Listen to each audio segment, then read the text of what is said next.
Oh my goodness gracious! What a Hell in a Cell pay-per-view. Goodness gracious, indeed. Now we're going on a little late. I'm getting text messages here. People saying, "Why aren't you live yet? Why aren't you doing the show yet?" The thing is, we are doing the show, but the feed hasn't picked up yet. They're always about 10 or 15 seconds behind. Yep. So we are live now. The thing is, the pay-per-view went later tonight than they normally go. They usually cut that shit off at like 9:45. Tonight they went until at least 10, and then Andy Jarrett and Jordan were over. And we had to walk them out and share our pleasantries. Right. So we are getting started a tad late, but deal with it, you know. Yeah, it's one of those things that's gonna happen.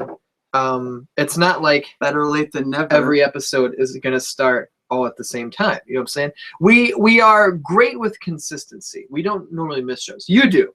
You miss shows all the time. Well, I just obviously I don't care as much. And every time it happens, I usually, well, the link went out in fucking Portuguese again, on Twitter. So I'm going to have to redo it. That's your fault.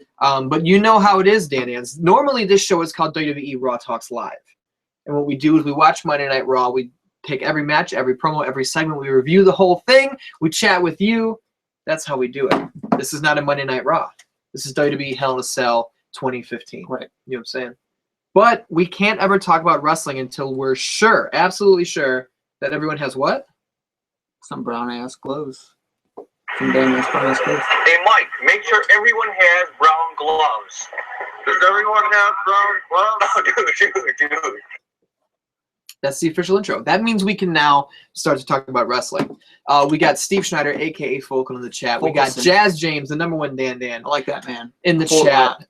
But what I'm going to do here is I'm going to correct the link that went out that was up in Portuguese. You can start to talk about the show. All right. I just need to fix this. So, obviously, our format now is we talk about the A, B, C shows, everything. Without a doubt, we got to talk about the main event first.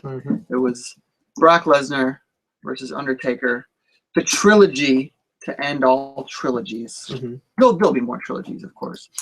Not between these guys. It's not really a trilogy. No, but they've had obviously several matches before.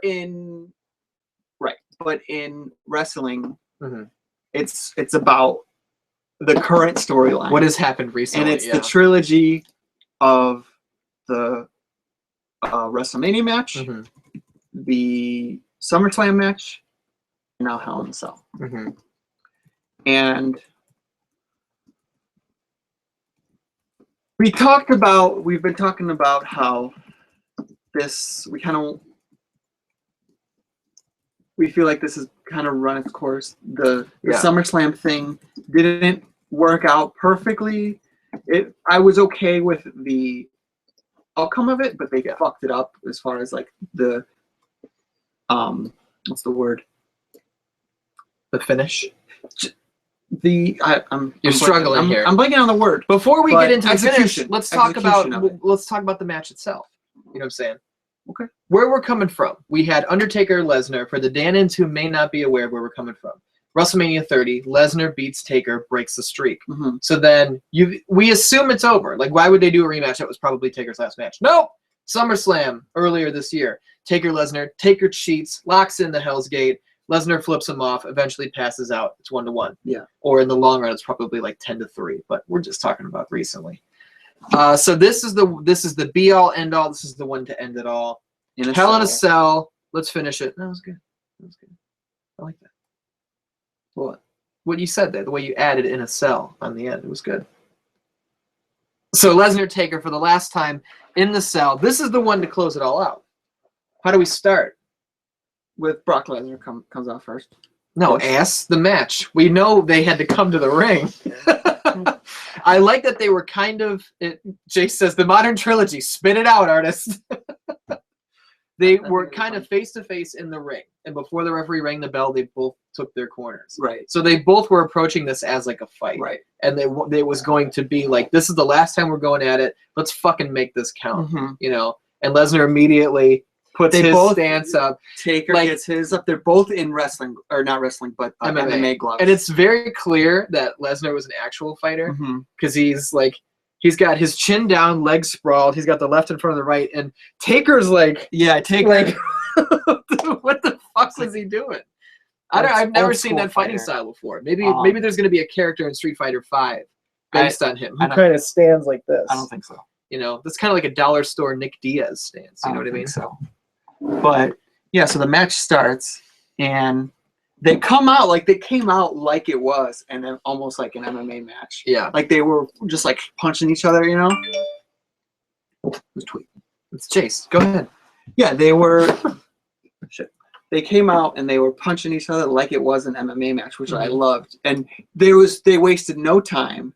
You know, there wasn't any like holds or like slow. It was hard hitting from the beginning. Yeah. Because these two guys fucking hate each other.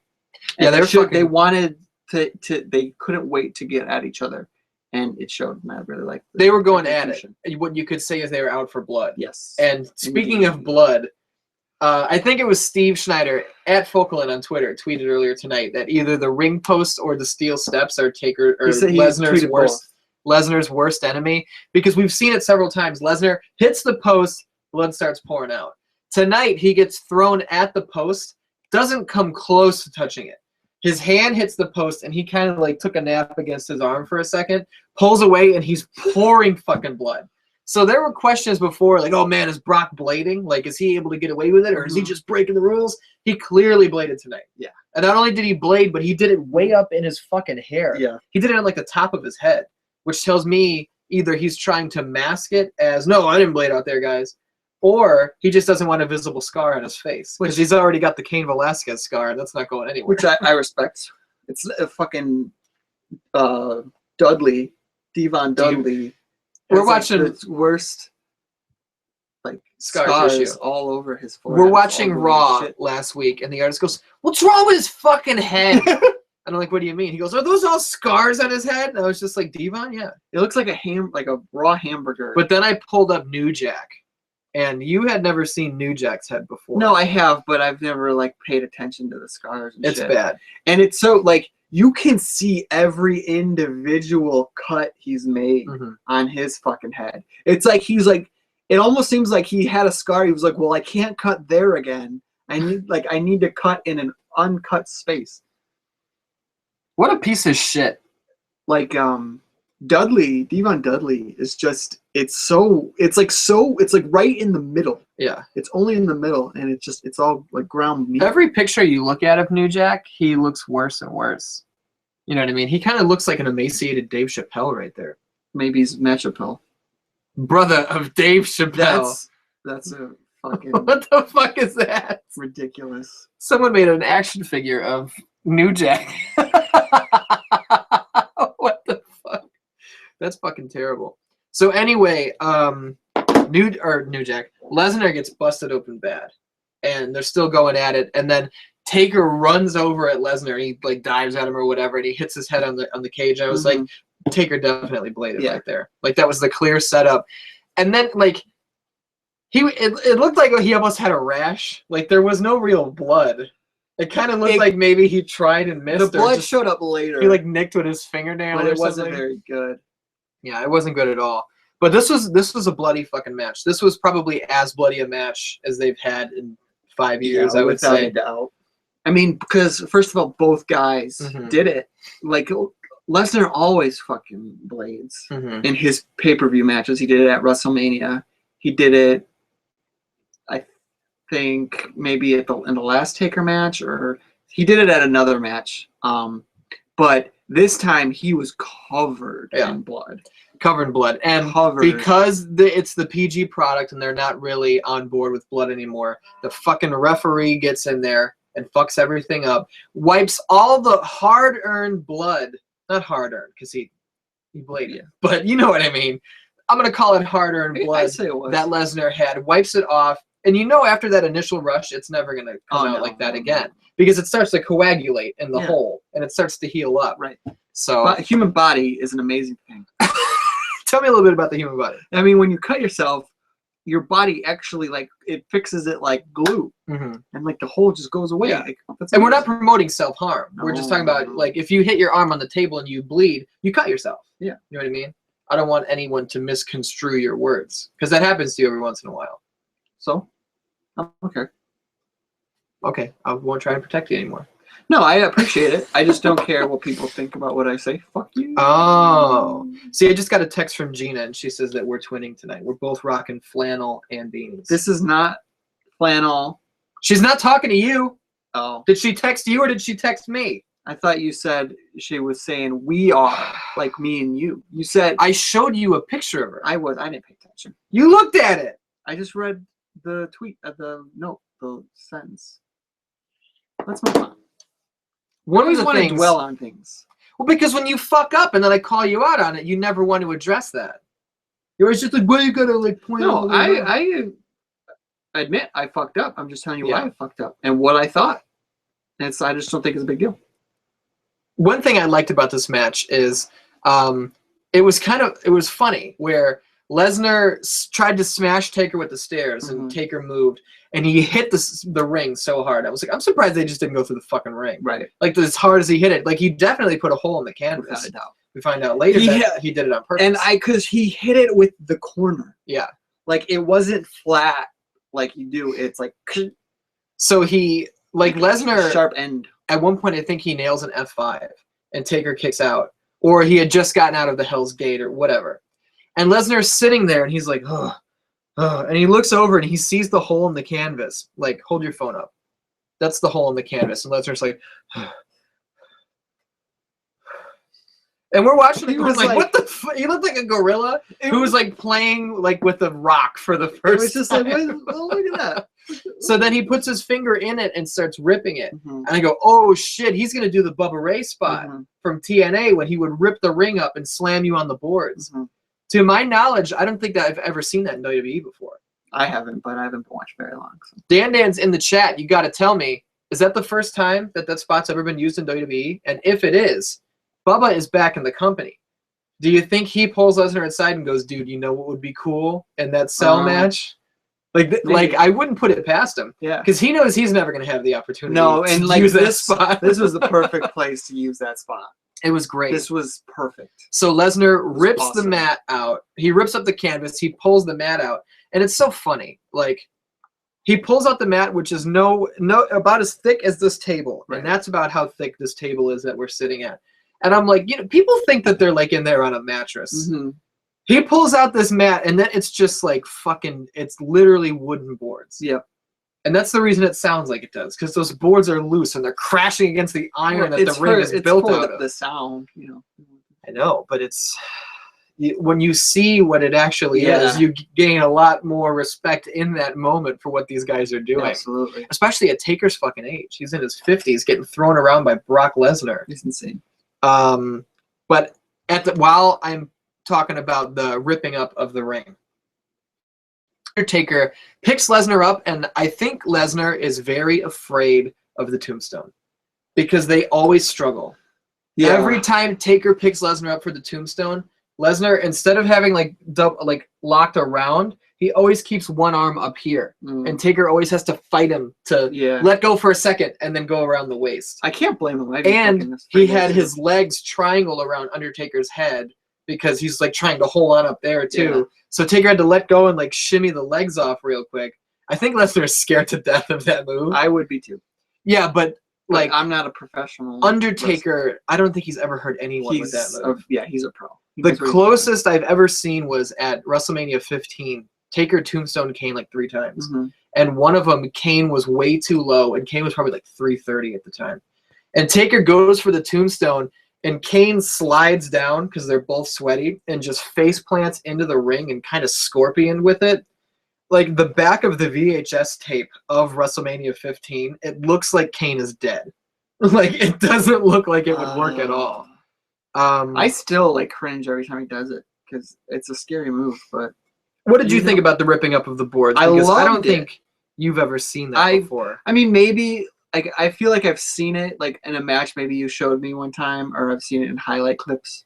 But I loved it. Yeah, like that's what this match was by far the best in the trilogy of the modern trilogy. The WrestleMania match was not very good at all. No.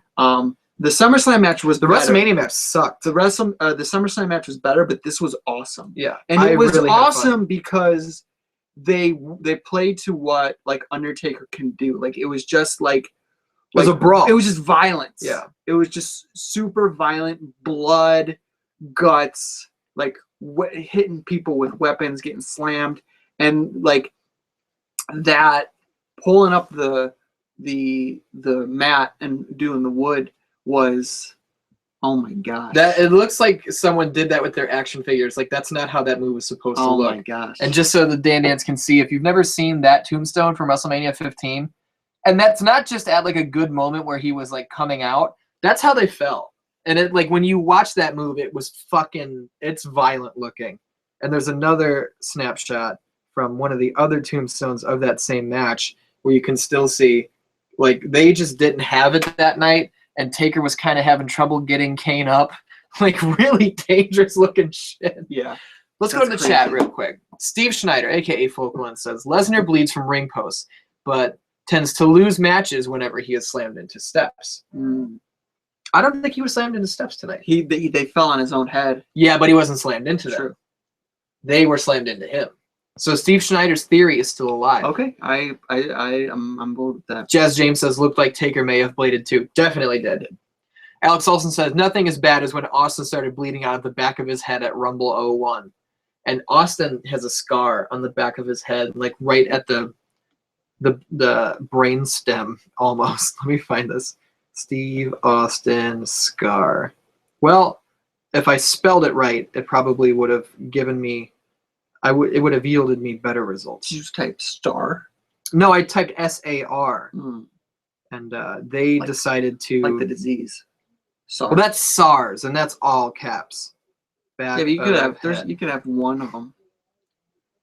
Google does not have a photo of the scar on Austin's head, unless someone can find it and they can send it to me. That's a shame. And then I can show it to you.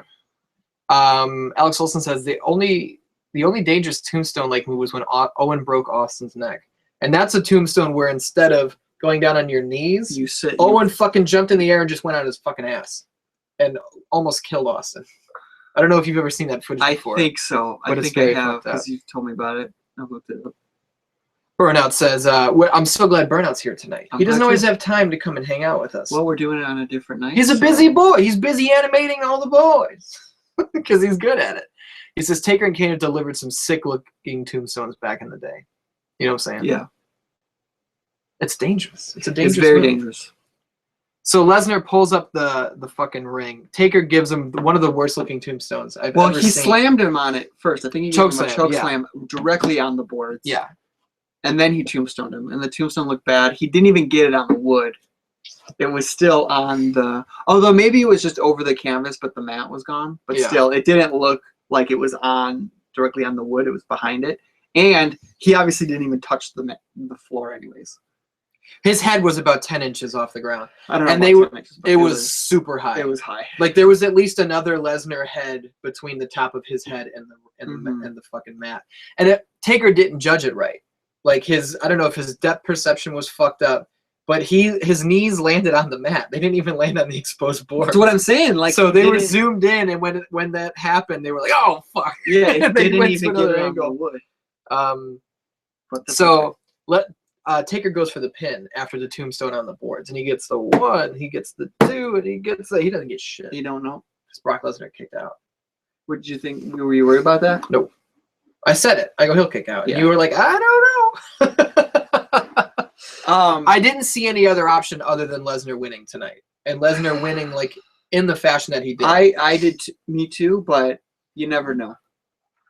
That's true. They could fuck everything up. They could fuck everything up. Yeah, they could, man.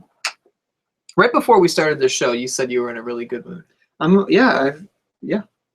I think you might be in a good mood because coming into Hell in a Cell, it didn't look like a great card. And these are matches that we've seen several times recently. Yeah. Like nothing we hadn't seen before. Other than the opener, which we'll get to in a second. But I would say that this was a better card than I expected it was going to be. It was much better. I don't know why we're rapping. The match quality was high all around. I would say so. So Lesnar kicks out of the tombstone on the boards, And but yada yada yada. We'll skim over a little bit. I mentioned the bisque. Taker comes over to Lesnar. Lesnar hits him with a bicep uppercut to the balls so hard. I don't care if Taker was wearing a cup. As hard as he fucking hit him, that shit hurt. Yeah. That shit hurt big time. See, now we've got a new Dan named Zintho. I don't think he's new. I feel like he's been with us before. He says Google Stone Cold Scar. See, that's where I fucked up. I Googled Steve Austin Scar. So yeah, he hit him with the low blow, the uppercut. Oh man, looks like a coin slot. That's pretty gnarly. Thank you, Zintho. You're a great Dan. I'm glad you're with us. That website is shitloadsofwrestling.tumblr.com. That's fun. Good. That's fun. So Lesnar hits him in the balls as hard as he could. Yeah. I really thought it would have been great if Taker just started throwing up. He got hit in the balls so hard, he was just like, oh! That's tough to pull off, but that would have been great. Maybe you hide a little bit of Ipecac in your glove. Like the problem is that Ipecac can sometimes take a while to work, depending on the person. So what would have ended up happening is the finish happens, and then the skit after that happens, and after those characters are carrying him out of the ring and out of the arena, he just starts profusely vomiting. Nice. I'm for that. Or he has like a little bag of fake throw up. Yeah. He puts it in his mouth. And blah. Zintho says, I've not been here much during the live show. I think I was here during the SummerSlam post-show. Yeah. I'm glad you came out for the SummerSlam post-show, and I'm glad you came out for the Hell in a Cell post-show. I knew I recognized you. Kill King 45 says, Undertaker looked like an old monkey man. He always does. Lately, he does. He didn't always look like an old monkey man. Burnout says, what's crazy is years before SummerSlam 97, Austin did a sit-down tombstone on a Japanese wrestler and broke his neck, which not a lot of people know. Because Austin will talk about the Owen Hart thing when he almost killed him. And he'll be like, oh, I don't know what the hell he was thinking, like pancaking down on his ass like that. Austin did the same thing. Oh, really? So I don't know if he doesn't remember because, you know what I'm saying? But Burnout also says, animating the boys. I'm going to use that. I hope you do. I hope you do. So what happens after the low blow? He F5s Taker onto the wood. Who does, the referee? No, Brock Lesnar. Okay. Who else would F5 Undertaker? I'm just saying you should use the names so nobody gets confused. Laser, F5 Undertaker onto the boards, directly onto the boards. Yeah. Pin 1, 2, 3. You got him. He won. And there was like the slightest shred of doubt in my mind that he was going to kick out, just because it would have been like a crazy kick out, but he didn't, and I was very happy. I thought the whole match was built on crazy kickouts, so I knew that was the last one. And I don't think they would have gone to the low blow and then the kick out, because the low blow was it seals it. They talked about how like Undertaker only went for the low blow because he was desperate, and Brock Lesnar goes for the low blow because he was kind of fucked up. Yeah. So he needed to get this done now. I love that you did that though. I love the low blow. Oh, you said that you did that. They did. I didn't do anything. I love that they did that. But what I like so much is he gets the low blow, and then Michael Cole just says something about how it's just like, oh, just like the Undertaker did, da, da, da. And then the F5, 1, 2, 3. And after the match, a lot of the commentating is fucking terrible. And after the match, Paul and Lesnar are walking away, and we see Undertaker point at Lesnar, which could have meant many things. It could have meant like, you and I, like, this is done, but like he's got respect for him. It could mean like, oh, I'm still coming for you, or like I'm always gonna be there, or whatever he was trying to say. They didn't really look into it. Lesnar falls down, and Paul's just like, oh, get up, get up. And JBL said the best fucking thing, as he used to do all the time. Doesn't so much anymore. But he was just like, Brock Lesnar might be unbeatable. The things he learned from Undertaker in these matches may have made him an unstoppable killing machine. I was like, whoa, what a fucking great thing to say. Like, he was the beast incarnate going into this. He has these wars, wins 2 of them, loses 1 of them because of bullshit. But now he's picked up all these new tricks. And one of them he put into practice. So not only can you just say like, oh, now he knows these new things, but he's using them. Right. So I loved it. I thought that was a great line. And then Michael Cole piggybacked on it and basically just reiterated the same fucking thing. Yeah. But that was a great line. I loved It it. was excellent. What happens then?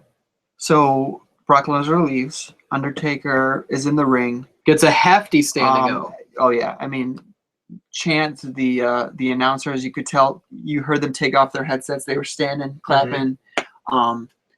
And he's still fucked up, but he's getting up, going up to the ropes to stand up. So and then the lights go out. Dun, dun, dun, dun.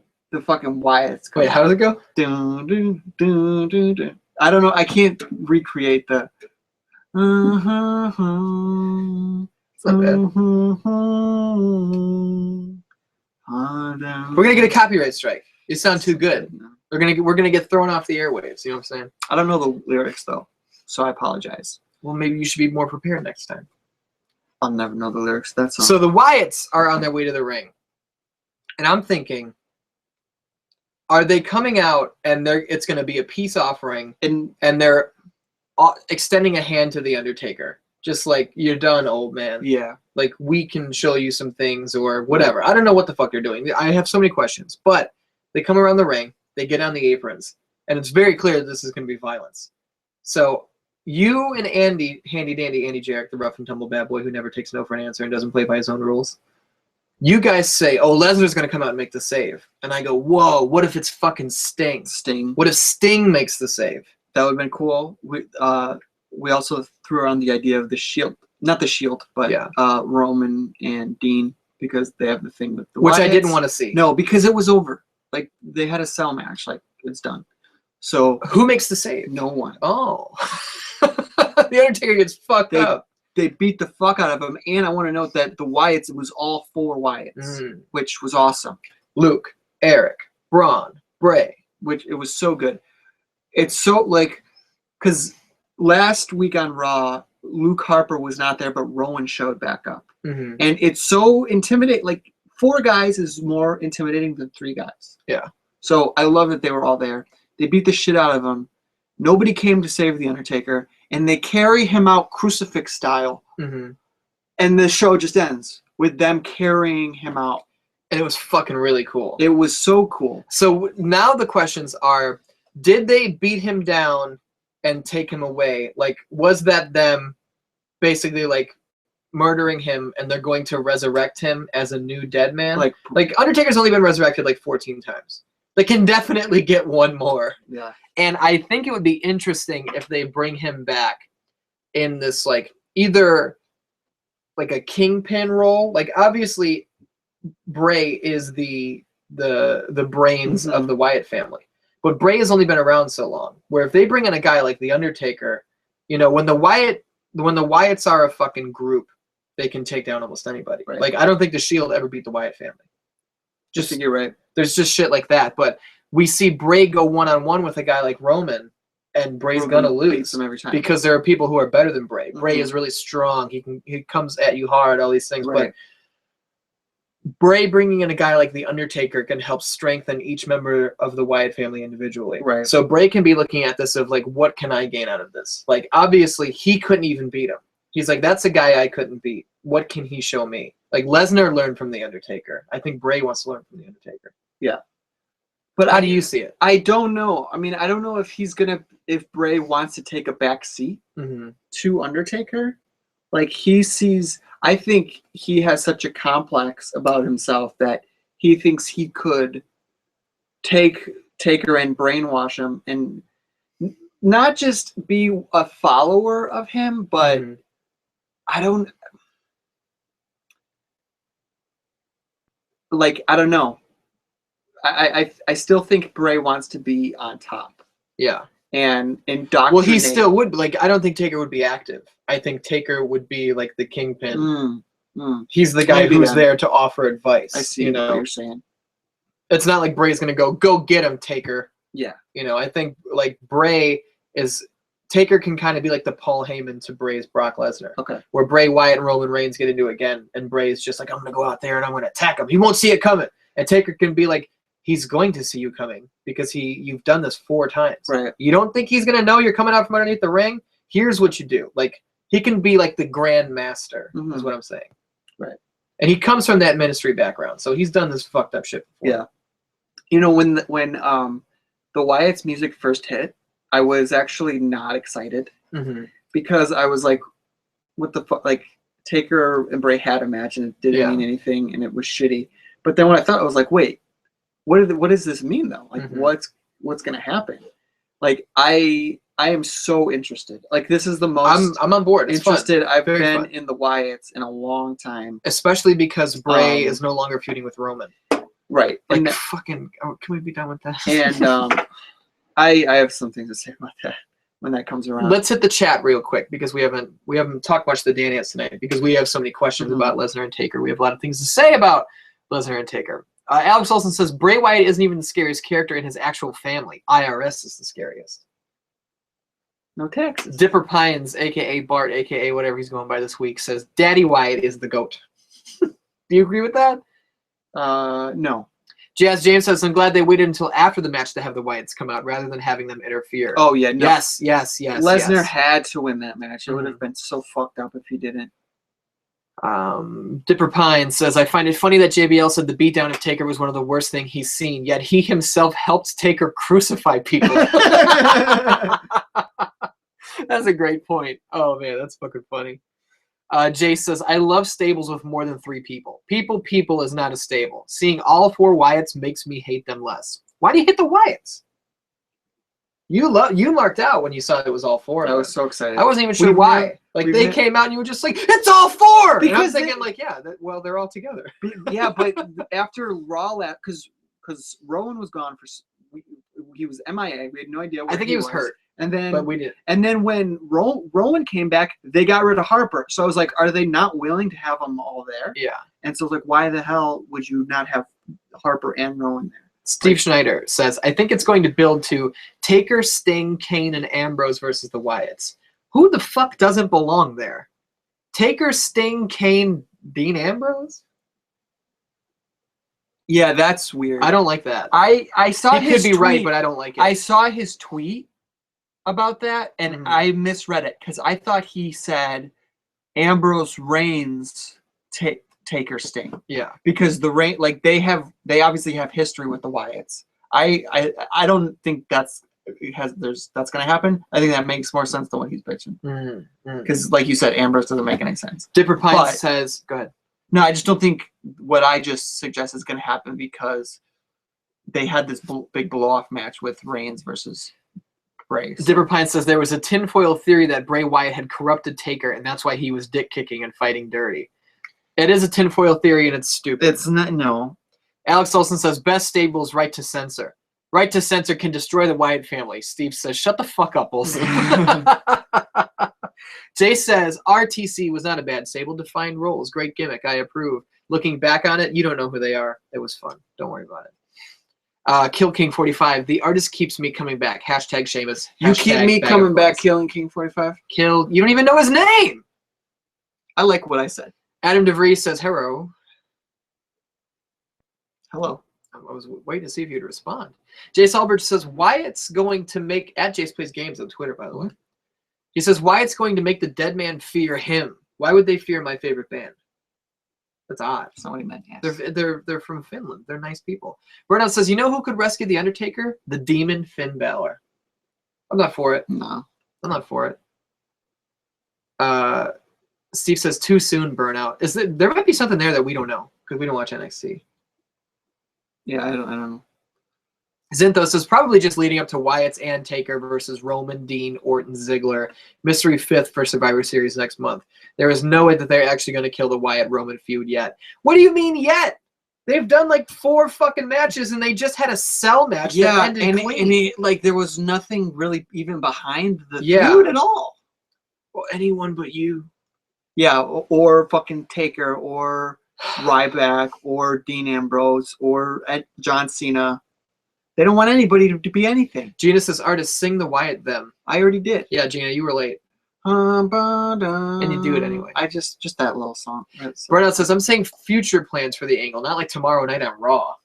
I don't get it, so maybe I'm just out. Jace says he doesn't like the Wyatts because they're boring. They lose and move to another feud to just lose again. Oh, well, I don't disagree with that. It's hard to argue with. I still like watching them, though. Steve says, I did say Ambrose reigns, but I feel like Kane fits the group more. I don't. Ambrose is a lunatic. Gina asked you again to sing the Wyatt theme. Don't do it. Jay says he knew that I was going to make that him joke. Okay, let's get out of the chat. Let's talk about the show again.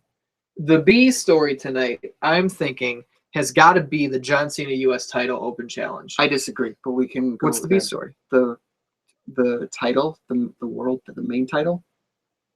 No. Okay. I don't think anyone gave a fuck about that. We'll talk about yours, though. Go ahead. No, let's talk about the U.S. title. Okay. Show opens. John Cena United States Open Challenge. Mm-hmm. I don't think, maybe he cut a promo. I don't fucking know. He did. I was putting the set together, so I didn't hear anything he said. It was probably the same old bullshit. And then I think it just ended with like a "Who's coming on down" or whatever. And then fucking Zeb Coulter comes out on a rascal like George Costanza, and I'm going, Jack Swagger? Yeah. Like, is he still alive? Do you even work here anymore, Natty? Where are you? Yeah, what the hell happened? So Coulter, not of personality, Zeb Coulter comes out, and then he goes, "Your opponent tonight is gonna be Alberto Del Rio," and I'm thinking, this is a fucking joke. This is definitely a joke. His fantastic theme music hits, and out comes Del Rio. I don't know what that was. The biggest disappointment of my life. I thought it was gonna be Tyler Breeze. I thought Breeze would come out, give Cena a good match. Cena obviously wins. I heard theories that it was gonna be Daniel Bryan. Dangy Brunga. That would have been cool. I was really excited for this because there's never been a as far as I'm aware, there was not a John Cena Open Challenge on a pay-per-view yet. Mm-hmm. This was the first one. And there might have been one before. Yeah, I'm not. I could. I think there was on the. Was there not one on the last? No, last was Night of Champions. Didn't he win it back? Yeah. From Rollins? Yeah. So I was super excited to see who it was going to be, and then for it to be Del Rio, it was like, what a letdown. It was, and I'm not like I'm not trying to shit on Del Rio. I know you don't like him, but I've never really watched him wrestle because he was I think he was still when I started watching he was there, but he didn't really do much, and then he got fired shortly after. But I mean, from what I know about him, he doesn't interest me at all. Del Rio is one of those characters who I was very surprised when I would listen to like a podcast about wrestling, and a guy like Punk would be like, "I love Del Rio. He's a guy I love to work with because he's so good." I think RVD said the same thing. I think Jericho said the same thing. All these people are just like, "Who do you want to work with?" Del Rio. You know, that's interesting. Where I've never given a shit about Del Rio. It doesn't translate to the screen. And I've tried to give a shit about Del Rio because I like his finish. I love the jumping, like twirling armbar thing that he does. That's like the only cool thing in his moveset, though. I think he's really plain. He's got a Total World backbreaker. You know what I mean? Like, I think he's bland as fuck. If they're bringing him in as a face, he's gonna shit the bed worse than they fucking failed with him last time. I'm not a Del Rio guy. If there was I'm a Alberto Del Rio guy T-shirt, I'm not gonna wear it. I'm just and whatever. Del Rio's back. Whatever. Cool. But I'm just disappointed that Cena dropped the U.S. title to him. Our buddy Maxwell, at Maxwell RBR on Twitter, put up a thing. He was just like, this is the biggest rub that could have given to somebody in years, and they give it to a guy they've already failed with. And it was just like, well, sometimes he's really negative on Twitter. That is spot on. He's fucking 100% right. Like they could have it could have been Tyler Breeze. It could have been Neville. It could have been Stardust. It could have been Ziggler. Like there's it didn't even have to be an NXT guy. It could have been any mid card guy on the roster. I didn't want Ziggler. Well, Ziggler's been around a while. I'm just throwing guys out that are on the mid card that aren't up that upper echelon. Yeah. One of those guys can win, and it propels them. It does, yeah. And this didn't even feel earned. Well, it almost feels like they brought him in and they chose him to go for the U.S. title because they were just like, well, no one cared. Like, we need a reason for people to care. Put the belt on him. where it's just like, no, now people are going to reject him more. Well, and that's the thing is, like, they did so much work in making the U.S. title mean something, and now is it going to mean anything again? I think it will because it's kind of been established over the past year, but is it gonna is it gonna keep that steam with Del Rio if nobody cares about Del Rio and his fucking matches? It's not gonna shit. Our buddy Matt Nix, freelancewrestling.com, he likes it. He likes Del Rio, and he tweeted tonight. Someone was just like, "Oh, Del Rio already lost this crowd. That should be telling." And Nick was just like, "What match are you watching? Like, he's over as fuck." First of all, they're in Los Angeles, California. There are a lot of Hispanic people in Los Angeles, California. Yeah. So it's in a way almost like a hometown crowd, and Los Angeles is not one of the predominantly smart. Like, they are cities, but they're not New York, Chicago, but Los Angeles is up there. Like, they have people they're going to accept and people they're not going to accept. Tonight, I felt like they were like, whoa, Del Rio! And then I think it might have been Maxwell who had the first tweet, was just like, he lost him already. I think he was right. I think people stopped caring. And was it just me, or was this match 7 fucking minutes long? It was so short. It was so short. It was like, after you... It just seemed like, how did Cena lose? Del Rio hit the backcracker and then like a super kick that Seth Rollins did to Kane 3 times in a row later in the night. The same kick. And he goes for the pin. And I was looking at my phone because there was no danger of this being a 3 count. Like, he hits him with the kick and I'm like, yeah, whatever. 1, 2, 3. What the fuck just happened? Like, I don't know what that was. I really don't know what that was. I'm not a fan of it at all. Me neither. If we're looking at the chat right here, Zinto says, anyone but you, Del Rio. Anyone but you. It's hard to disagree with that one. We'll go back into the chat real quick here before we move on. Steve says, the only reason to give a shit about Del Rio answering the challenge is I believe he is currently a AAA champion. That's not I don't care, though. Is that like an indie company or something? No, AAA is like a huge company in Mexico. They're like the Mexican wrestling company. Because Lucha Underground is like kind of like Mexican wrestling, but it's American. Lucha Underground is to Mexican wrestling as Taco Bell is to Mexican food.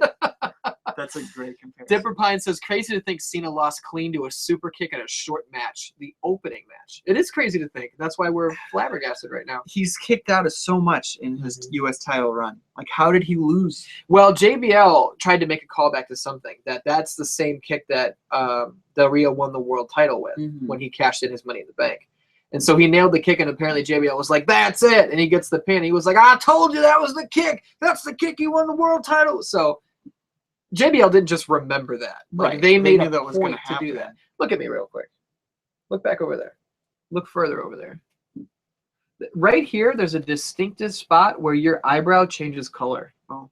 It's like dark brown over here, and then it turns into like almost like the fruit orange color. That's cool. You've got multicolored eyebrows. It's like fruit striped gum. The more you know. I gotta look at it later. You're gonna have to look at it later.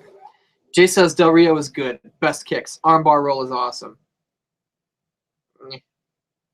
I'll give him a fair shake. Jay says he looks awesome. Best shape of his life. I don't doubt it. He looks really good. Alex Olson says it could have been Slater. What if Heath Slater won? It would have it could have been interesting. Jay says failed with, because I said they failed with Del Rio before. Well, Max did, and Maxwell did. I was going with it. He said he's a former champion, Royal Rumble winner, Money in the Bank winner, Intercontinental champ. He left because of bullshit politics. He did all of those things, and no one fucking cared. Yeah. I remember I wasn't watching wrestling at the time that Del Rio won the Rumble because the product was so fucking terrible. I could not sit through it. And I remember I knew it was the Rumble that night, like 2010 or whatever it was. And I'm just like, who won the Rumble? WWE.com. I pull up my phone and it says Alberto Del Rio. And I was like, Jesus Christ. And I just like exited the window. I was like, well, not coming back. I didn't come back for like another year. But yeah, they failed with him because they did all those things with him, trying to use him, and it didn't fucking work. Didn't Sheamus win a Rumble? Yeah, I feel like Sheamus and Del Rio are the classic internet examples of guys that they tried to use and it didn't work. And now all these other mid-card guys get like, well, it won't work because it didn't work with Sheamus. Mm-hmm. It's like, yeah, but they're different people. You know what I mean? But that's another conversation. C says, it's a good way to repay him for what happened. No, it isn't. You don't. What happened was real life. This is a show. That's like, if you want to repay him for what happened, pay him for like some of the contract that they broke off, which they probably had to anyway, because that's how most contracts work. If they fire you, they need to pay you the rest of that contract if it was a guaranteed deal. Right. That's why a lot of baseball teams will just bench an expensive player or try to trade him, sometimes going into a deficit just to try to recoup some of those funds. Mm-hmm. Goodness gracious. But then Steve throws a quote out there, so it kind of looks like he was just joking. Jazz James says, as long as the U.S. title is not Cena, it isn't going to mean shit. I mean, I disagree, but yeah, I mean, I think if you would have given it to a guy who wasn't as established, it could have meant something while it was on that person. Jay says, they go on a good run. I agree with you. Jay says, Del Rio as champion is going to bring in Latinos who have lost interest to come back, bring up them record low ratings. He's not going to bring. I don't have a problem with him coming back. I do, because he bores me. But well, I'm just saying, there's other guys that bore me. Yeah. Not everybody has to be your favorite. You know what I mean? Yeah, but if there's guys who make me not want to watch the show, I would prefer them not be there. Like we were live at Raw, and during Sheamus Roman Reigns, we went to go get pizza. You started to boo, and I was like, don't even make any noise. Yeah, because booing makes them think he's got heat. Keep booking him. Olsen says, Cena is going on vacation to bring back Pepsi Blue, and Steve says, Olsen, shut the fuck up. Oh my goodness gracious. So now we'll talk about the C story, which you think was the B story. Sure. So go ahead and throw it out there. So it was the title match. It was Demon Kane. Yes. Versus, thank you for specifying, because I was a little confused. I know. Me too. There are two different men. Demon Kane versus Seth Rollins, the champion. Yeah, after we talk about it, you're right. That's the C story. Cena dropping the title is huge. Is much bigger. And it's the return of a former world champion. Right. Unfortunately. So I thought this match was fun. I liked it. Mm-hmm. I think I really didn't pay attention to the Cena match very much but I thought all the matches were pretty good, and including this one. It wasn't near the best match of the night, but I liked Seth and Kane. Yeah, I liked it. Didn't go anything like I thought it would. No, Seth. You tweeted about it. Seth dominated the whole thing. Kane early on, and like almost right away, gets out of the ring and takes the announce table off, all the shit accoutrement. Yeah, the monitors. And you said he even got like the microphones off and everything. So you're like, they're definitely gonna break that table, but they didn't. They tried to, but they did not. Real quick, Dipper Pines in the chat said, I skipped WWE title match. I watched Shinsuke Nakamura's MMA fight instead. He is a Japanese wrestler, I believe. Was this an actual fight, or was this a wrestling match in the shoot style? If it was an actual fight, how did he do? You know what I'm saying? But as you were. Yeah, so I can't really remember specifics about this match. I know what I remember. Well, go ahead. What I remember about this match is fucking Seth dominated it. The whole thing. This match didn't go anything the way I thought it would. Seth got control. They went outside and was just like, he went for the dive and Kane stopped him. It was just like, oh, Kane's gonna build up a head of steam, and he didn't. Like, Seth just reversed him. Seth dominated the whole fucking thing. Like, Kane rips the tables apart, and it's like, oh, he's going to smash Seth through the table. Seth gets out from underneath his legs, picks him up, power bombs him on the edge of the fucking table, which looked painful. The table just falls over. Tipped over. And the fans actually booed. It was not it was not good. And then like the doctors came over. It's like, are you okay? Yeah. And the fans were just like, this shit sucks. And it's like just the spot. It wasn't a bad match. Right. I wouldn't say the match was great, even close to great or anything. It was okay. Yeah. But I fucking loved the way that they did it. Like, Seth going out there, because when the match started, what I was thinking was, and I was thinking, I didn't say it, was by all means, Seth should be able to wrestle rings around him. Yeah. So, like, when Kane strikes, it's because he's got that fear in Seth, and he can come out from under the ring, or he can show up behind him. You know what I mean? Anytime Seth sees Kane coming, Kane never can touch him, because Seth is too fast, he's too smart. And they had this one-on-one match together, and we've been kind of led to believe that, like, oh, now that Kane's got him, he's going to kill him. And Seth just outsmarted him, outworked him, and out-wrestled him at every point. And that is exactly what Seth's character needed to kind of shut the fucking internet up. Right. Where the internet just, he sucks! Seth can't beat anybody! Well, he beat him clean, and I feel like he's been winning clean. Mm-hmm. Like, that's not the first time. Like, when he beat Cena for the U.S. title, I think he beat him clean? What was the, I don't fucking remember. I think he beat Sting clean. Like, he's been winning clean. Mm-hmm. So the fucking Mark should shut the goddamn shit up. Shut the goddamn shit up. Well, that's like Chris the other night when you misspelled something and we all jumped on you. And he tried to say, "You did that? Are you fucking me? Or are you fucking with me?" But he goes, "You did that? Are you fucking me with me?" Did you see I tweeted that? Yes, today? I did. After Alberto Del Rio won. I got to fact check Dipper Pines real quick here. Not that he's wrong or giving me wrong information. I'm just curious. Shinsuke Nakamura Association. I'm unsure, dog. New Japan Pro Wrestling. 6'2", 220. He's a heavyweight, and he has a legit professional record of 3 wins and 1 loss with 1 no contest. He was submitted by Daniel Gracie in his first fight, like 13 years ago. Oh, he hasn't fought in 11 years. Shit. Yeah, he hasn't fought in a long fucking time. He never really beat anyone. He doesn't have any, like, legit wins over actual competition. But the only actual, like, person he fought of any note is Daniel Gracie, and he was submitted in the 2nd round.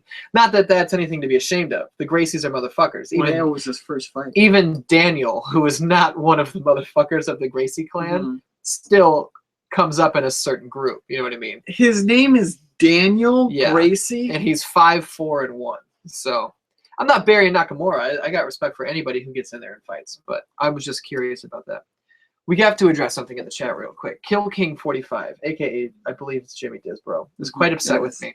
He says, "Sure, ignore my too cool reference. Why am I a Dan-Dan if my voice won't be heard? Ian is the Del Rio of Raw Talks. The artist is the life and joy of the show. Artist and too cool for life. Hashtag fuck Sal." That's my boy right there. I don't know why Jimmy's got such heat with me. He's just is pissed off at you, and he loves me. I don't know if he loves you. I think he's trying to get under my skin by putting you over. No, he puts me over all the goddamn time. I don't understand why. Dipper Pine said that Jon Stewart helped Rollins beat Sting. He's correct. So I was wrong about that. But he did beat Sting clean. Sting's a legend. Yeah, and old. Well, so usually if you're a legend, you're old. Unless you're in Australia and they just call everyone, "You're a fucking legend, mate." You know what I mean? Which is great. I've kind of brought that into my lexicon here in the United States. Olsen says, "I tried to count how many times Kane landed on his knee during the match. Kane has never been able to take a proper face bump. Ever. Was he scared? He's either scared of it or just the idea makes him uncomfortable. He's never taken a pedigree on his face. He always puts 1 foot up in the air and 1 knee down on the mat, and it looks fucking garbage every time. Always looks terrible, without end." Well, what are you going to do? He's Kane. Yeah, Dipper Pine says this was back in 2004. Yeah, that fight was 11 years ago. That's fine. You know what I mean? Wait, so he was watching that old fight? Yeah, rather than the world title match. To each his own, I guess. Yeah. So yeah. Dipper Pine says he was there live for a Seth's match with Sting, and he was sad that Sting lost. I'm just happy that I got to see Sting wrestle live. Because for a long time, I thought I was never going to get that opportunity. Because I didn't go to shows when I was a kid. Mm-hmm. First show I ever went to was in 2001, and I went with, like, one of my friends' family went, and I went with them. Yeah. So I didn't go to my first show until, like, 2004-ish. Did Sting win when you went to TNA? Yeah, he beat Austin Aries. Which, who the fuck ever thought you would see that match? I was there for Sting versus Austin Aries. That's cool. The main event of the second show was, like, Jeff Hardy versus Samoa Joe versus someone. And I think Jeff Hardy won? I don't fucking know. I don't remember much about that night. I just remember some guy walking up to me, Wolf, Daniel, and Jarvis, because that was our group. This guy walks up, he was like, "Man, you think Joe's going to win tonight?" And Wolf was just like, "I'm a grown man. I don't care who wins." And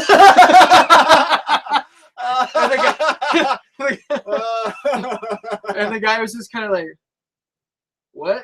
I think Joe will win. And Wolf is just like, it doesn't matter who wins. They know who's going to win. It's not a real fight.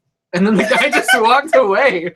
Like, and Wolf knows what wrestling is. He was just trolling him. That's so hard. That's so funny. I fucking love that guy. That's so fucking funny. I don't care who wins. I'm a grown man.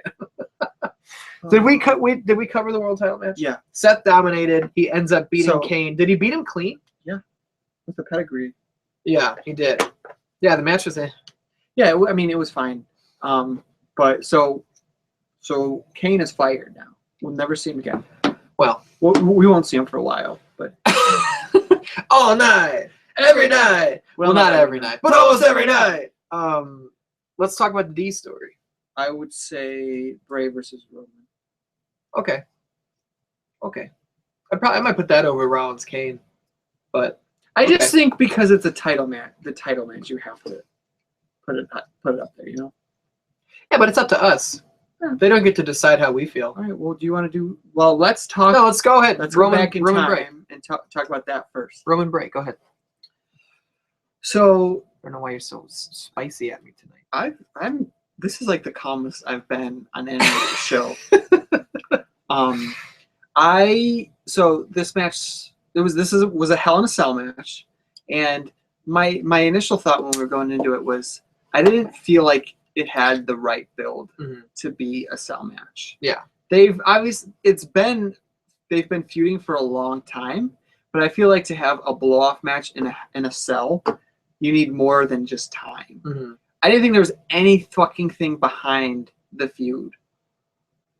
Anyone but you. Nobody cared really about the feud. Mm-hmm. Like, sure, they had good matches and stuff. Yeah. But I didn't care about it. But that being said, this was a really fun match. I did really like it. I didn't know they were in the cell until last week on Raw. I thought it was going to be Kane versus Seth in the cell. Because they've been feuding, like that build has been way longer, and like I feel like they put much more into that feud. No, but the problem is they lost so much steam. They did, they built Seth Kane, like they were building that in like it felt like February, and then it just Kane went away. I remember it several times on this show. We were just like, well, I guess there's no payoff for that. Like a lot of people fucking forgot about all that. Mm-hmm. They like even in the video package tonight, they didn't even address like several months of build. Right. Like Kane and Seth were going at it when J&J were still. Yeah, they just talked about him like when he went in the ambulance. Yeah. He got out. Like that's like as far back as they went. Basically, we never got any answer for that. This was like kind of a whole new thing. Yeah. Alex Olsen talking about Kane says Isaac Yankem will be on Raw tomorrow. Steve says shut the fuck up, Olsen. Shut the fuck up, Olsen. But he just keeps talking because you haven't sung to him tonight. I think. Well, what song should I sing? I think you should sing "Tearing Up My Heart" by the Backstreet Boys. I don't really know. Tearing up my heart when I'm with you. When we are apart, I feel it too. Tearing up my heart when I'm with you. To him. Does that sound right? What's after that? When we are apart, I feel it too. Tearing up my heart when I'm with you.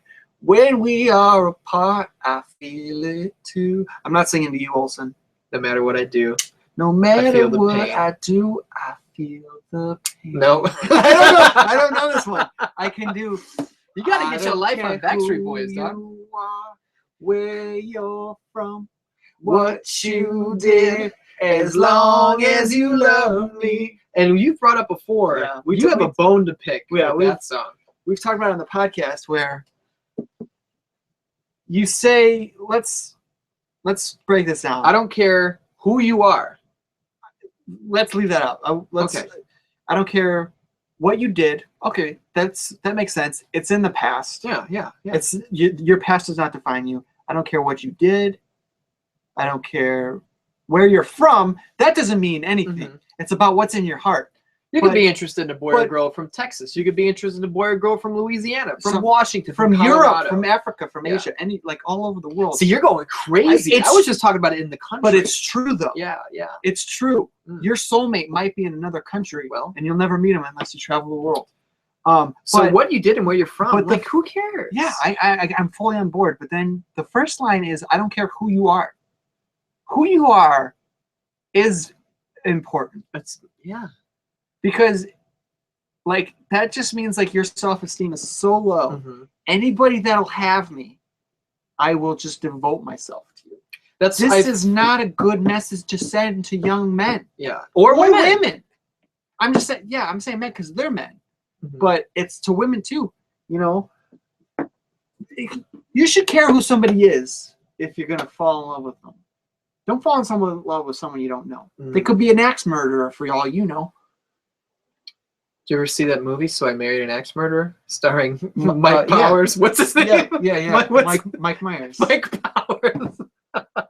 Austin Myers Powers. and Mike Powers should be a tag team. I feel like those people exist. I think I had a teacher whose name was Mike Powers. That's pretty cool. I definitely had a teacher named Mr. Powers. Dipper Pine says, "Aren't you both wrestlers? You should do my idea of crucifying someone in a ring, cutting their torso up with a razor blade, and then having the cross raised while you dance in their blood. We are Dancing with their girlfriend in their blood is also applicable." He's talking about Steven Olsen. Oh, Not us. obviously. No, that's a bad idea. I like it. No, it's dumb. You don't actually want to hurt someone. Yeah, you do. can't just carve someone up with a razor blade. If That's it's like, consensual, no, that's stupid. and then they'd have a full scar. It's kind of been done. When the Age of the Fall debuted in Ring of Honor, Jimmy Rave and Seth Rollins and whoever else was in it, they wrapped the fucking ladder match cord. They had it brought down from the ceiling, and they wrapped it around the ankles of one of the Briscoes, and they fucked him up, and then they hung him, and he just kept bleeding and bleeding and bleeding on Jimmy Rave, who was wearing a long white leather coat. So his white coat turned red as he was having this awesome. Yeah. Really fucking cool. That's I'll pull it up for you. And the best part is I was there. I was there. Really? that night. Yeah. And Seth Rollins almost hit my mom in the head with a ladder. I heard that story. But I remember like being legit scared the first time they came out because Seth Rollins runs past me and he's in like tactical, like kind of shield gear with a ski mask on. And I'm just at this show and it's the opening match. The show hasn't started. It's like the fucking prelim. And this guy and this girl start fucking screaming, and then he ran past us. It was like setting up, like, oh, something weird's gonna happen tonight. But at the time, I thought that it was gonna be a fucking shooting. Like, I got actually nervous. I was like, who the fuck is that guy? It was scary. It was quite scary indeed. But what were we talking about? The Bray versus Roman. Yeah, and then we went into the Backstreet Like Boys. I said, I didn't think it had enough build to be a cell match, Mhm. but I really I said Jimmy Rave. Sorry, Jimmy Jacobs. it was good, and I think this definitely would have been was a better cell match than Kane Rollins would have been. Olsen was there at the Age of the Fall show. So Olsen and I were both at that same show, and we didn't know each other back then. That's cool. fun. I just cut you off again. No, that's fine. I'm used to it. Oh, I'm not gonna stop. Yeah, I know. This was fun. Mhm. It was the same kind of I really haven't cared about their matches. Like, Yeah. I don't think they've been great. They've been okay, but this was fun. There was a lot of cool violent spots. There was a lot of weapons. I like I didn't see like the first 10 minutes of this match. You were I doing was something upstairs. I had to do shit.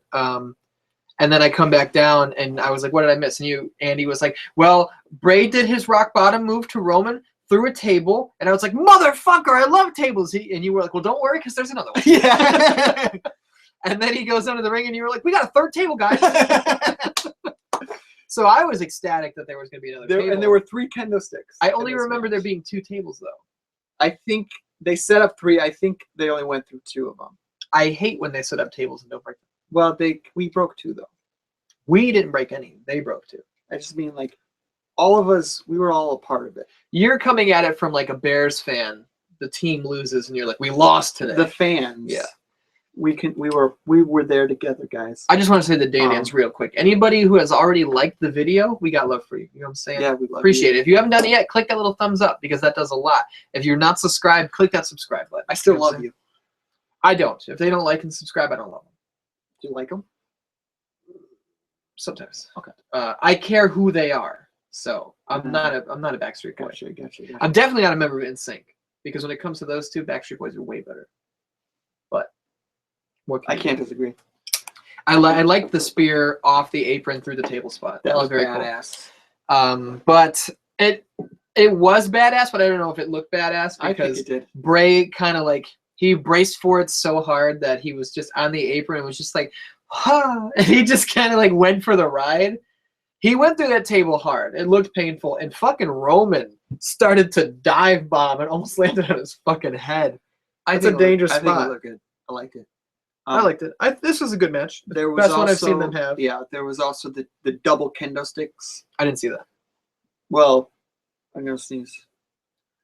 I think Rollins or not Rollins. Roman. Reigns hit. He just like went overhead with the kendo sticks and cracked Bray right on the top of his head. Ow. They're not supposed to do that. I know, but he did it. I think That's rude. but those came back later on in the match. Bray set him up like fucking spikes jutting out of the ring post, which is interesting because I've never seen that before. that looked dangerous. He like took the sleeve that's over the gimmick that holds that they tighten to keep the ropes in place, and he like put the cane in there so it would stick out straight. I was like, whoa, what the fuck? How are they going to use this? Both of them there. Yeah. He was gonna but it bothered me what he did with Reigns. Like he grabbed him while he was all fucked up because I think he gave him his sister Abigail. And Roman kicked out. Yeah. But he was still fucked up, so he picked him up and he put his head like right against the kendo stick, and he was like, "I'm gonna kiss you, and I'm gonna do all this weird shit because I'm fucking a weird guy." And then Reigns is like, "Whoa!" And he wakes back up and he hits him. He takes the other kendo stick, beats him, and then I think he speared him, picks him up, and throws him into the.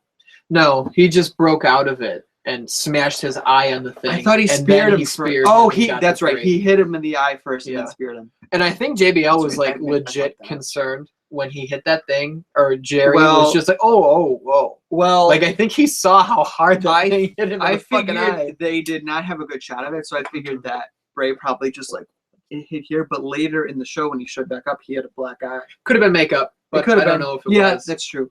Because they do that. They used to do fake black eyes back in like 2003 all the time, and they always look so bad. If it looked good because it wasn't overdone. It was just a little Jace is correcting me and says that they've done the sticks in the corner before. And Steve says that Ambrose Rollins did. I feel like I've seen it before. I don't remember it, but I have a bad memory. So. I definitely, it looked familiar. But there was a really, in this match, Reigns had an awesome reversal. I was going to bring this up. He goes for the Sister Abigail. He's got him, and like he's about to pull him forward, and Roman like goes underneath and rolls into the schoolboy. And it was really fucking cool. I did not think for a second that I was going to end it, because this was going to be a knockdown drag out, and the guy who got in couldn't fucking get out. In a cell match, you don't have a quick roll up for finish. It has to be decisive. But yeah, that was a really cool reversal, and I don't think I've ever seen that before. Fast forward 15 seconds, and Jace is going to be like, well, fucking Dean did it. Because Jace has a much better memory than I do, apparently. But yeah, Roman, Bray, best match I've seen them have together. It's got to be over. Yeah, please be fucking over, because I'm interested a lot in the Wyatt-Taker thing, and now that Roman isn't tied down to Bray, I'm interested in what he's going to do as well.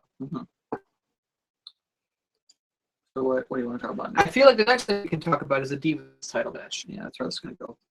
What's the match? Introduce it. Charlotte, who is the current WWE Divas champion. Who is she? Charlotte Flair. She's the daughter of Ric Flair. She goes like, woo! Who's Ric Flair? Woo! Recognize that? Yeah, it sounds like an ambulance. Like, woo, woo, woo! No, it's just one. Ambulance just goes, woo! And then it drives? It's not an ambulance. He's the legend. He's the nature boy. This is a bad bit. Yeah, I don't know what you're doing. I don't know where you want me to go with this. So it's Brie and Charlotte. How do you feel about this match? It was good. It was surprisingly good. Let's see what I wrote down. I feel like we're having a little bit of connection issues here. I feel like the video's breaking up a little bit, and I apologize for that. But it's not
No, it went down.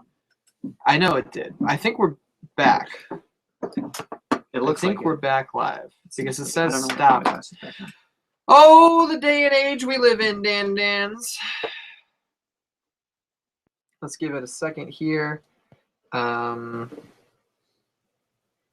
Dipper Pines at one point says, you have a mechanical voice. Alex Olson says, the video is messed up during your apology for the video. Dipper Pines says, there it goes. Steve Schneider says, I go to get a drink. I come back in a dead stream. What the fuck happened? Jazz James says, they died. We didn't die. We are back in action. It's alive. It's in this day and age, sometimes the internet is going to die on you. Zinthos stayed with us through the whole thing. You know what? I got love for every single person who stayed with us. We definitely lost some viewers. We did. We lost more than half of the people who were with us live. But these 5 people here are the real. These are the ride or die guys. What I'm so we love you. What I'm wondering is how much of that was broadcast, because I never clicked stop broadcast. So instead of having to do a new one, I was able to click resume. So how much did they hear of me being kind of pissed off that the internet? Well, when I was sitting, I was continuing to talk about the match. Yeah. Because this window was gone, and this still said broadcasting live, and then this went down. So maybe when we were in there, it popped back up. Yeah. The stream because I had to died. unplug the motherfucker and put it back in. The stream definitely died. So. Okay, so that's when it happened. So Dan, tell us what the last thing you saw or heard was on this stream. You know what I'm saying? We were definitely talking about the Divas match. But real quick, I got a Facebook message from Steve Schneider, and he says, Brian Alvarez is reporting that there was no plan for Taker and Lesnar to bleed. Meltzer was backstage, reported everyone was freaking out. They had to have known. They had to Even if they didn't approve it, they had to have known they were going to do that. Yeah. Zinthos says that it was in the middle of me saying I apologize for the video issues, and then we collapsed. Okay, so so they knew that we knew that it was going to be a problem, and then it totally. So they probably didn't hear anything I said about the match. Yeah, but let's go just ahead. Let's just fast forward. We don't have to spend too much time on it. It was a good match. Nikki did that. What's the leg move where she's cranking Charlotte? Half crab. And she wasn't selling the leg at all. She was selling the back, which was a little strange. But so she couldn't do her figure 8 with the bridge. But at one point, she does finally get it. Or I think it may be like halfway there, like she can't do it. And Nikki reverses it and then breaks gets a rope break. Which was really weird. But I guess before that, they did a weird like reversal off the top rope. Well, here. Before we get to there, I want to say that I loved both of their gear tonight. I'll wrap this up real quick. I like when wrestlers have gear that's made for a specific event. The motif for Hell in a Cell is fucking fire and flames. So I gotta shut this thing the fuck up. So Charlotte's wearing black gear with fire on it, which is totally different from her normal look. Brie is wearing some great gear, fucking white and black with a little bit of red trim. Let me tell you something. Did I say Brie? Nikki. Nikki was looking fucking real good tonight. Yeah. All kinds of good. You know what I'm saying? She normally wears the fucking thing that's tied up in the front. This one was a little bit of see-through, you know what I'm saying? Yeah. This was some fucking gear. Let me tell you something. Great gear for all around. Boys and girls. So they go up to the top rope, and Charlotte is on the top rope, fucking ass up, bent over, like she's gonna do a moonsault. Nikki comes up behind her, butt right in her fucking face, and I'm like, what the fuck are they gonna do? And Nikki is kind of holding around Charlotte's legs, and I remember we're all sitting there, and I'm like, oh god, be careful, what the fuck is this? So then Charlotte does a backflip, kind of goes behind Nikki. And they both just hit the ground, and Nikki kind of looked like she got fucked up. She looked like she may have been really rocked, if not almost knocked out for a second. She seemed concussed. She hit really hard. Yeah. And the shot wasn't great because she fell behind Charlotte, and Charlotte kind of blocked her, but it definitely seemed like her head took the blown of it. And so they go out, and Nikki's like not selling anything. And that's a problem I had earlier, is in those half crabs that fucking Nikki had on Charlotte. Charlotte just gets up and starts throwing kicks. Yeah, she super kicked like it her, was nothing. and she was selling the back. Yeah. And so Nikki takes that move doesn't even hurt. Charlotte outside, picks her up for the Alabama Slam, slams her on the fucking edge of the apron. I forgot about that. And Nikki's not selling the fall off the top rope or anything. She just looks kind of pissed off. They get in the ring, something. They end up. Charlotte goes for whatever, and she gets the figure 8 locked in. Yeah. And she bridges up, but it's fucked up. She's like sideways. Nikki like rolls over, and she's like half on her side and taps out. And then Charlotte's like, "Oh yeah, I won." And the other members of PCB, I guess they're friends again. Yeah, Paige comes out. Becky and like, Paige run out, and Annie's just like, "Oh, Nikki's just walking away." She just rolled out of the ring and was not selling or anything. The knee, the back, anything. She's just walking away, and the ref tried to say something. Nikki like pointed at him and said some shit. So either she was extremely concussed and didn't really know what to do, or she was like legit mad about something and was just like, "Fuck this, I'm going in the back." I don't know what the case was, but that wasn't right. That didn't look right. It seemed weird.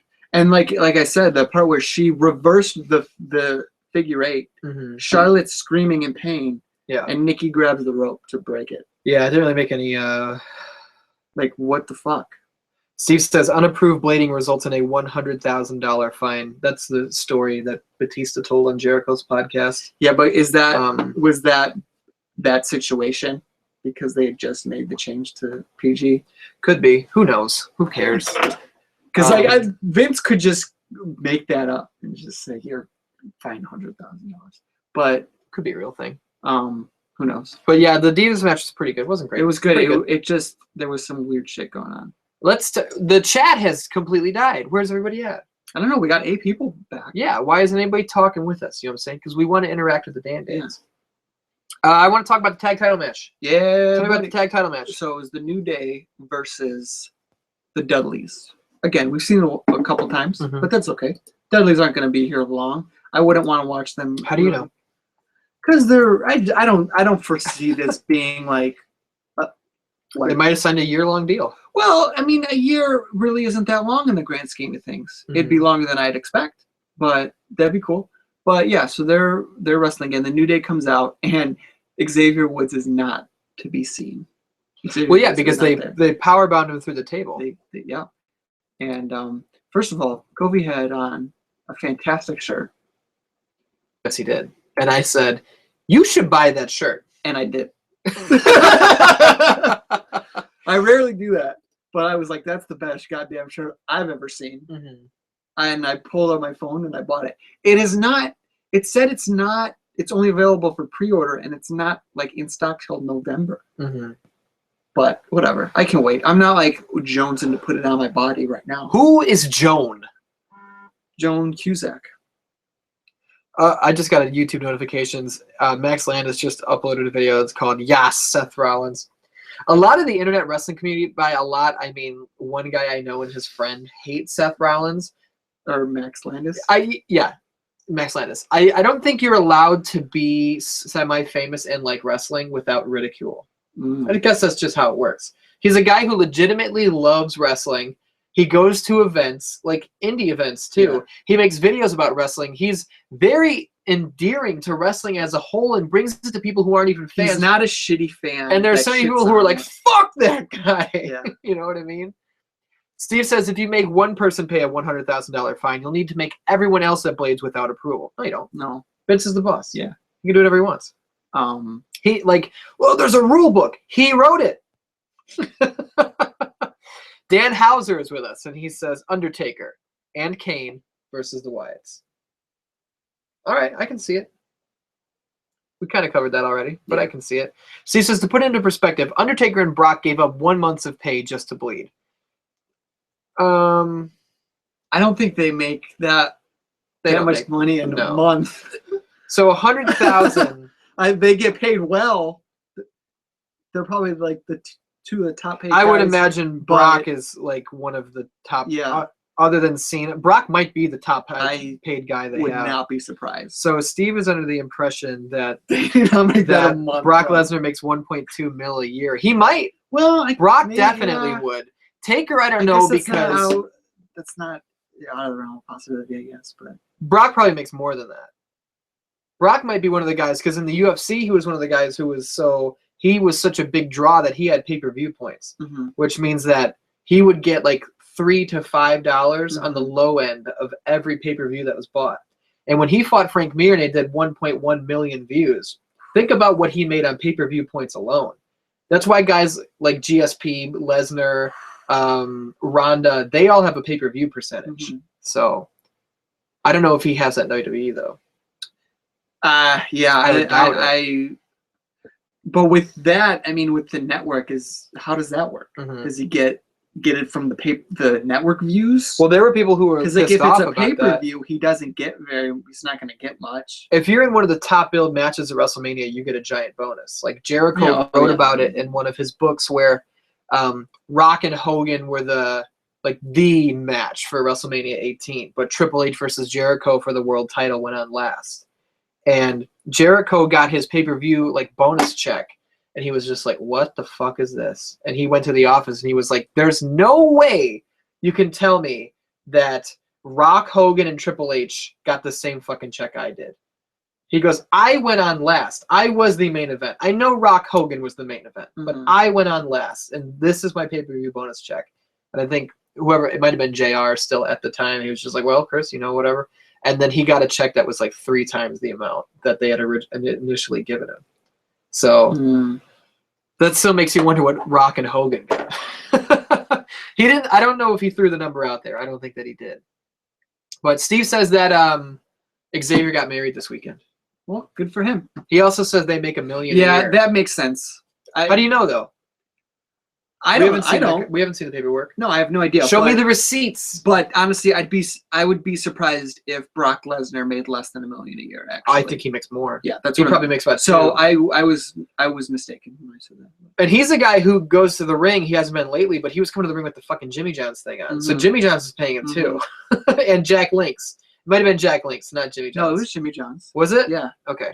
Burnout Inc. says the tag title match was really off. I don't know if it was Xavier's absence or what, but this was the worst match the Dudleys had since being back. No doubt. Yeah, it definitely was not up to the standard that these guys have had. There was a specific part where Bubba picked up Xavier for like a backbreaker or a sidewalk slam, and Devon runs over and he jumps up to do a leg drop, so they smash them both at the same time. And he throws up the leg, and then Bubba just changed directions. And Devon was like, And then Devon tried to turn, and he threw up the other leg, and then Bubba like fell and turned at the same time. I don't know what the fuck they were trying to do. Like, I know what they were trying to do, but I don't know what they did. It was shitty. The whole match wasn't shitty, but that was fucking terrible. Burnout Inc. is definitely right on the money when he says that's the worst match they've had since coming back. Yeah, the match was not great. The right guys won. Yes, and I love that. I said this during Raw to you last week that I really hope that the New Day is a thing that is around for a long time, because they can be. There's no tag team right now besides the New Day before they showed up that like was a tag team that you'd look at 15 years from now and be like, dude, weren't they the fucking best? What about the Usos, bro? No. The Rose Brothers were great, but they weren't together very long. Like a year. Yeah, but like the New Day could be that. I think they could be like iconic. Yeah. If they keep them together, there's no sign of them slowing down with the New Day at all, because like the New Day keep going over the Dudleys. They keep finding a way. How many fucking more times are they gonna give us a New Day in the Dudleys? Wrap it up. Who is gonna face the New Day? The Usos? Oh, you know what? Usos probably healed. Ew. No. If the New Day are in there, I mean, I'm still going to enjoy it, but... Yeah, but then I'll be annoyed that they lose to the fucking Usos. I don't want to talk about this. I don't want to talk about the fucking Usos. The right guys won tonight. They won. They cheated to win. They're bad guys. That's what they're supposed to do. Who cares? Big E comes in and hits Bubba with part of the trombone, and Bubba sold it like shit. Like, Big E came in, and Bubba was, like, already looking at him as he was sliding into the ring. Because Bubba has a thing where if he looks over for where you are, like, because he knows there's a thing coming up, he'll just fucking stare at you. Like he does it. I've noticed it a lot. Yeah. Like there's a part in the famous Royal Rumble 2000 tables match, Dudleys and Hardys, where he's standing on like a balcony and they're in Madison Square Garden and he falls back through like a 4-stack of tables. And Jeff Hardy hits him with the chair and Bubba's supposed to just like fall back to the tables. Jeff Hardy hits him with the chair and Bubba's like, he like looks back to make sure he's lined up. You know you're lined up. He chose very carefully where he was gonna, like, I can't say I blame him. He's fallen 10 feet through a bunch of fucking tables. Let's make sure he doesn't hit the floor. Yeah. But it looks weird. So I'm nitpicking. Burnout says maybe the Dudleys can team with Taker and Sting or Kane versus the Wyatts in Survivor Series. No. Dudleys and Wyatts would be fun, but what are they fighting for? But that, and by all accounts, the Wyatts should just fucking run through the Dudley boys. Yeah. At this point. Yes. What haven't we talked about? Owens Ryback. IC title. Yeah. It was whatever. Yeah, there's really nothing to say. Again, the right guy won, but I knew he was gonna. Yeah. There was no surprise. It was a short match. It was very short. And the pop-up powerbomb looked like shit. Like normally, like I feel like Mark Henry went up better for it. Like Ryback comes in and he did instead of being like, what? Wham! It was just like, okay. Yeah. He Like, didn't like. It was one scoop and slam motion because I think they knew Ryback was not going to go up. He's like a fucking bag of bricks. I'm still shocked at how good it looked with Mark Henry. Yeah, the Mark Henry thing looked great. Chad Anderson is a name I don't recognize, and I'm glad he's with us We tonight. love you. We love you. Glad you're here. Chad Anderson says Usos versus Dudleys will be a good match. It definitely could be. The Usos are going to throw 29 fucking super kicks. Bubba's going to be loud. That's a good match. Bubba Ray. Usos versus Dudleys. Yeah. I'm sorry. I was thinking Usos versus. No, Dudleys. like they can have a good match together, but I don't like the Usos. I'm not interested in them. Yeah. And I don't like what are you doing? Scratching an itch. Okay. It Seems like you've been going at it for like a minute. I'm kind of giving myself a massage too. Do you think that now is the time for that? I don't think they mind. It's kind of odd to watch someone just massage themselves. I'm tensed up back there. Why are you tense? Is it all this Uso talk? No. Burnout says, I know, right? How the hell did Mark get so high on the pop-up powerbomb? Because he's an agile boy! Is he though? Yeah. Look at him. He's the world's strongest man. That doesn't usually translate to agile. You know how much strength it takes to jump up into the sky to take a pop-up powerbomb? Lots? Are you crazy? I didn't say that. IC title match was big. Yeah, it was. Yeah, it was the thing I had the least to say about, and I really don't have anything to say about it. I would have bet the fucking house that Dean had a match with, like, Strowman tonight. And when Dean was in the locker room talking to Roman, and Andy was just like, isn't there 2 more matches? I was like, 3. Dean's got that thing with the Wyatts. And you were like, what thing? And I was like, Dean's, Luke or Braun. And you were like, nope. Yeah. So is Dean just out of the Wyatt thing now? Like, when did they wrap that up? Roman took care of it for him. That's stupid. Yep. Dan, throw a couple things in the chat. Topics, questions, comments, concerns. We'll hang out with you another 5 or 10 minutes, then we'll get the fuck out of here. What if not necessarily wrestling related? We'll talk about whatever you want. What if Roman and Dean enter the tag team title picture? That would be fucking awesome. I would love that. Like, that's the thing that I've said is the problem with the tag division is the guys who are in the tag division are just tag team wrestlers, where if they do anything, where the fuck are the primetime players? If they do anything outside of the tag realm, you have no faith in them whatsoever because they only work together as a team, and even as a team, they usually lose. Yeah. Where that's why, like, if any singles guys decided to team up and go into the tag division together, like if John Cena and Randy Orton were like, you know what, let's form a tag team. We're going to be the new Mega Powers or whatever. They enter the tag division, you fully expect them to run through everyone, and they fucking will. Right. So that's the problem with the tag division. Is if any 2 established stars join the tag division, they are now going to run the tag division. Yeah. Because no one, it's just a problem. I love tag team wrestling. The problem is the division sucks. I think Roman and Dean could work though. They could, but who are they going to allow to beat them? They're not going to put the Usos over Roman and Dean. I mean, I wish they would. like No, I don't wish they would with them. But like, let's say Tyson Kidd heals up, and you put him and Cesaro back together. Cesaro, Kidd, Roman, Dean. like that sounds like a great match. I mean, like when I think about like the New Day, like they could cheat to like that's the only way they could possibly get them is to cheat, which they do all the time, and that's fine. Yeah. And that does keep Roman and Dean strong. And if that was a thing, I would fully expect them to beat the New Day for the titles, which is fine. I don't have a problem with the New Day losing the tag team titles. I don't have them for a while, but they just have to remain in the picture. But yeah. So I don't know. That's just something I thought of since they're both wild cards at this point. Massaging yourself again? No, I keep getting an itch that comes back. We'll go to the chat real quick here, and then we'll get the fuck out. Jazz James says, when is the next top 5 coming out? Well, Jazz, I can tell you that the poster is being finished right now. The poster has been being worked on throughout this weekend. I wrote it this weekend. The only thing that hasn't been done is it hasn't been shot and edited. Should I spill the beans when it's coming out? I don't know when it's coming out. You got a date? I'm not going to say what it is, but the poster will either be revealed, confirming right now. The poster will either be revealed tomorrow or Tuesday, and it's coming out on Halloween. Halloween Day is the next top 5 with Sam Melendez. Wow, cool. And I bounced some shit off you the other day as I was writing it. I was like, what do you think about this? And you seem to be pretty high on it. I think everything I make is a piece of shit most of the time. So I can't be a fair judge of it.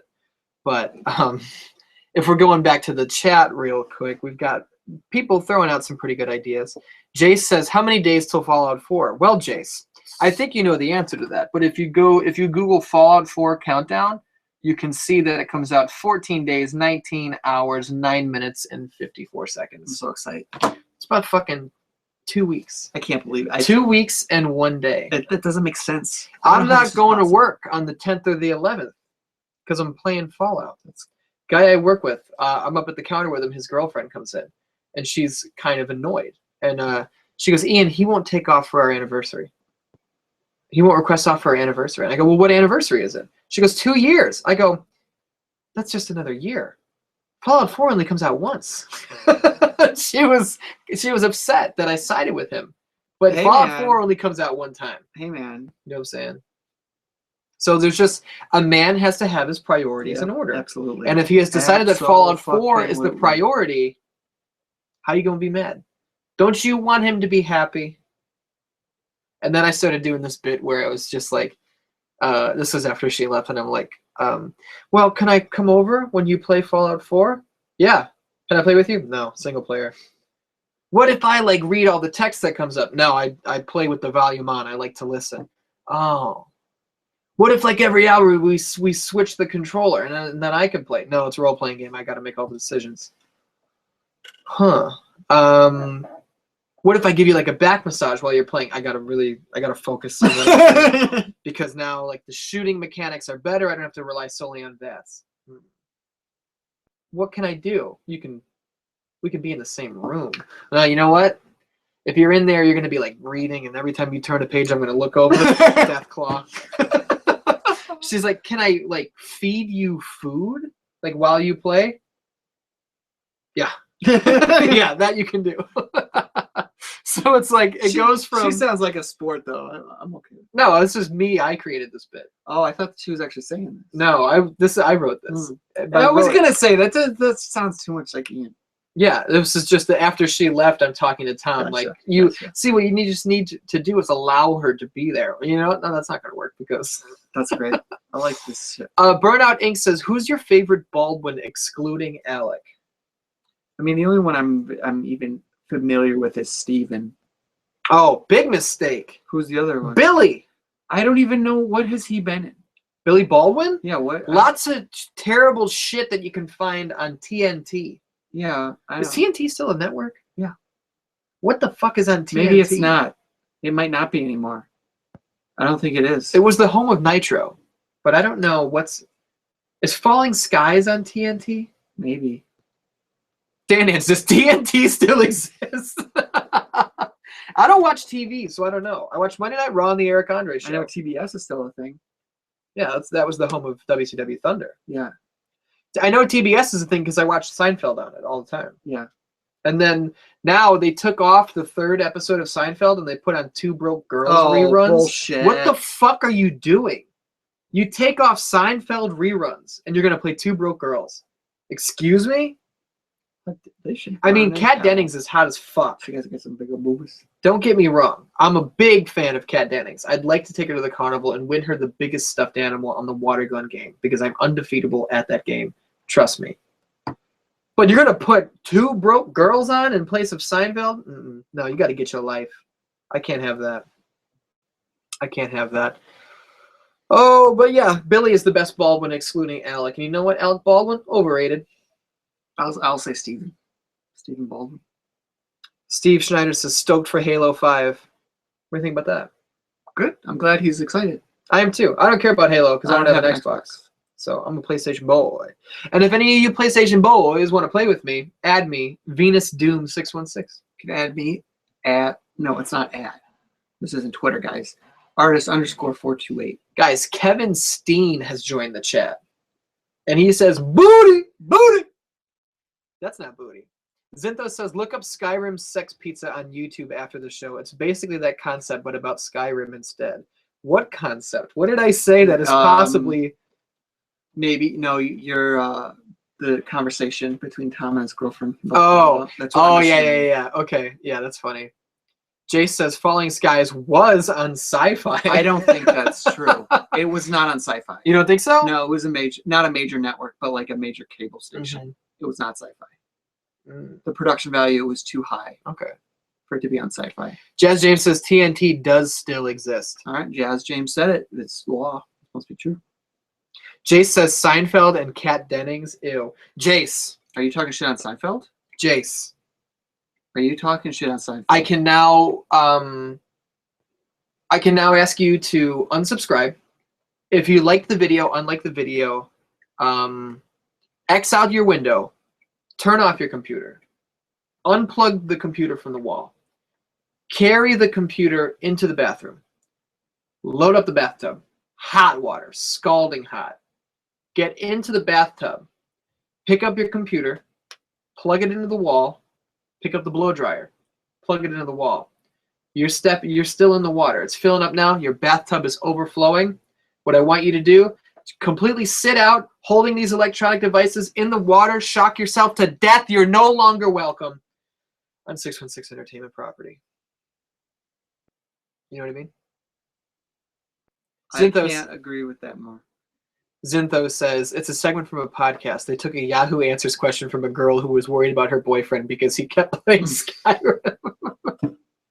That's funny. You know what? Like, it's not like I stole that idea or they stole that idea. It's a common thing. It's a common premise. And it's not, I'm sure, it's not word for word. Whoops. I just closed up the thing on accident.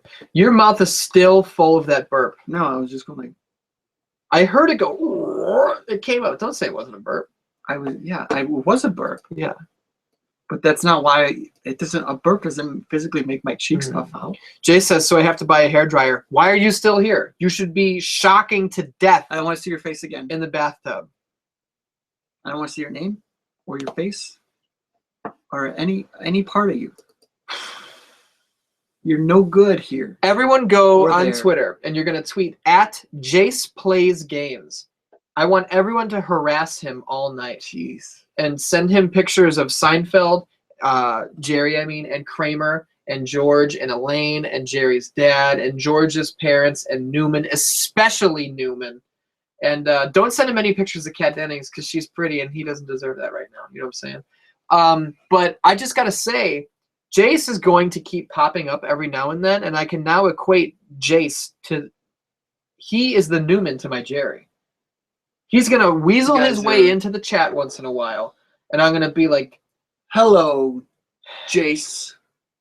It's going to be like that scene where he tries to come into the chat. He tries to come into the room, and Jerry slams the door on him, and Newman's just like, because he's got a fucking plan. Yeah. Jace, I can't believe you. I can't believe you done this. Remember that video? Yeah. Dans, we love you. we are going to see you tomorrow. So make sure you hit that like button. Make sure you hit that subscribe button. Where can I follow you on Twitter? At the artist 616. Follow me at IDS616 on Twitter and at 616 Entertainment on YouTube. I'm going to show them to close out tonight. We are not going to use a clip from American Movie or Heavy Rotation. What we're going to use is what? Barry Darrison. This is Barry Darrison, indeed. But this is a new film that I wrote tonight that you starred in, that Handy Dandy Andy Jarrett starred in, that Jordan starred in. And it's called Cheeks. So this is our new film. I hope you enjoy it. We love you. We're going to see you next week. Please enjoy Cheeks. And thank you for sticking with us through the bullshit. I can do it. Yeah. Through the bullshit of the internet dropping for a second. Here's Cheeks world premiere. I got it.